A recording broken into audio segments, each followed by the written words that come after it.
When a person dies by suicide, we grieve deeply for the loss of precious life and for the people who are devastated by their loss. Suicide has continued to increase every year.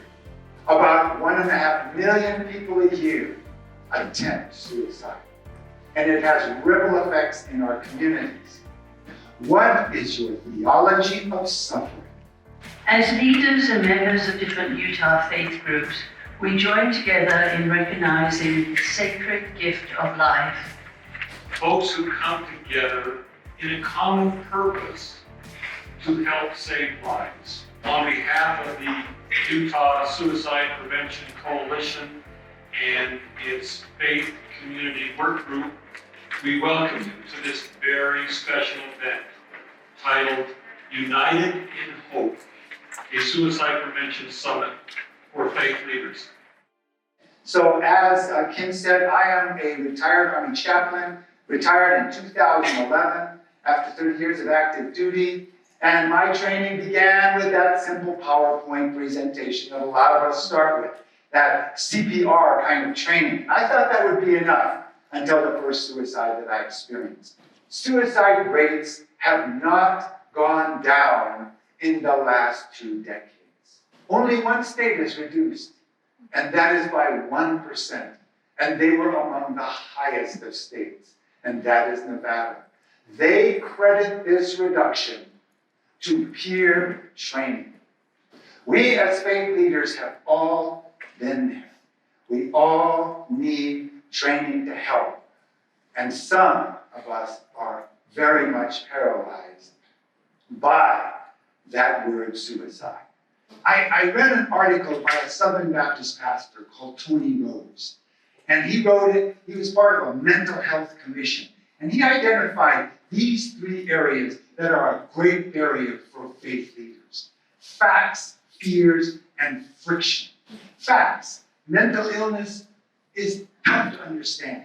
You know, whether you're an imam, a rabbi, or a pastor, or a priest, we're pretty firm in what we know, and things are clear in terms of theology.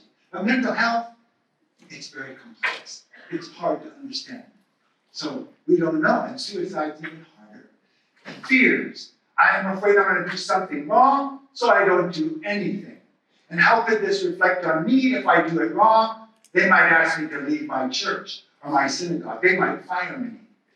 See, it's the focus on self. And then friction. About having training that has this or that, or comes from this group or that group.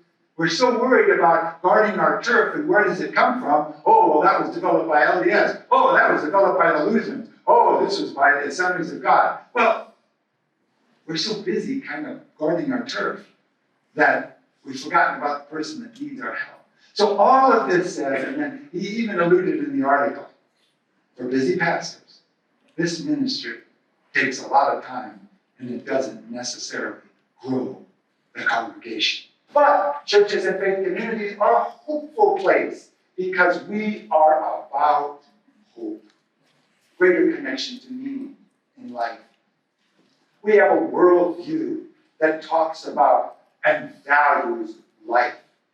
We have a commitment as faith communities to reach out to love the neighbor, don't we? We all know in all the research, whether it's mental illness or suicide, that having a vibrant faith, being connected to a community, this is the theme this year, community connection, right? Is a wonderful protective factor for people. Our mission is to save lives, to engage suicide directly, to use the word suicide, and to not be terrified if we think someone is thinking of suicide. In the Judeo-Christian and even in the Muslim, there are liturgies and prayers and scriptures that normalize suffering as a part of the human condition. You know, I love that narrative for Christians of Paul in the prison, and the prison guard's about to kill himself. And you know what Paul says? We're all here for you. That's what he said. That's suicide prevention right there in the New Testament. But yes, as was said, Elijah, Moses, despaired of life. Kill me now. Jonah wished that he would die. It's there. It's a part of life. But we don't preach that it's mental illness and thoughts of suicide are part of the human condition. There's mixed cultural messages as well. Lingering stigma is still present. Did you know the Catholic Church, after Vatican II, changed its position that suicide was a mortal sin? But yet, even in the media, we hear of certain funerals where people say, oh, we're so sorry your loved one is in hell. Or we hear this, if you're a good LDS member, or if you're a good Jew, or a good Muslim, or a good Christian, you won't have depression or thoughts of suicide. That's a misinformed view, and that feeds stigma. Also, folks don't know what to do, so they don't do anything because they don't want to say something hurtful. So it's up to us as leaders to inform people that suicide grief, yes, is complex, but they also need the casserole and the flowers and the home visit, and not people who are going to come and try to fix or say platitudes that are hurtful, but to sit and be quiet and present. So we need to preach and teach those more clearly and recognize that even loss and pain and being overwhelmed and despair is part of our faith journey. So we don't need to be afraid. And sometimes initially, we don't need to quote a lot of scripture, and we just need to sit and be present. That's the best, rather than avoiding because we're afraid of doing something worse. Communicate on what you learned here today. Get it into your networks. Listen to survivors. Use mental illness and suicide in your prayers and in your messages. We believe our spiritual traditions and communities can help us find hope, meaning, and purpose in life. Our relationship to the divine and one another provide light in darkness, pathways through suffering, comfort in despair, and companionship in loneliness.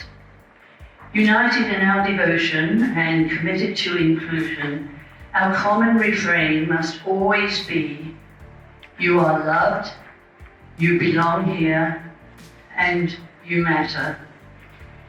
Just as we join together our varied faiths with deep mutual respect, we must also embrace our diverse individuals and families with unconditional love.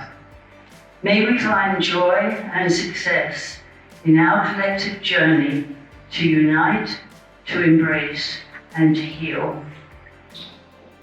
As for those who say our Lord is Allah, and then remain steadfast, the angels descend on them, saying, fear ye not, nor grieve, and rejoice in the garden that you were promised.